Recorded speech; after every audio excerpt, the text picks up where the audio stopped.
if you still remember the Pythagoras theorem, it says that r squared is equal to x squared plus y squared. So now let us go back and check what we have on this one. We have our r as 20, we have x as minus 16. So what I'm going to do is that I'm going to sub in the given. R is 20 squared, x is minus 16 squared, and we are looking for y.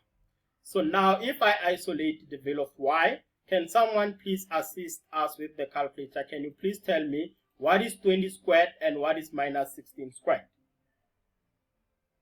400 equals to negative 256. You said 400. You said 400. So 20 squared is 400. Let's note that down. This one is 400. It's equal to what is 16 squared? Negative 256. No, it can't be negative because this is a square root. It should be positive. 256. Please make sure that you put that inside the bracket.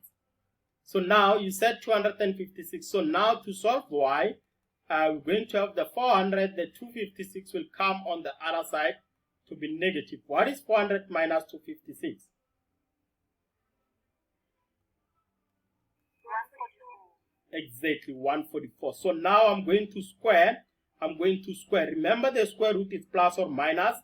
Y will be plus or minus the square root of 144 is 12. So we need to check if y is negative or if y is positive. Let's go and check. The value of y, it is in quadrant 3. And in quadrant 3, the y's are negative. Therefore, we can conclude and say the value of y, therefore the value of y is minus 12. This is how you find the y coordinate.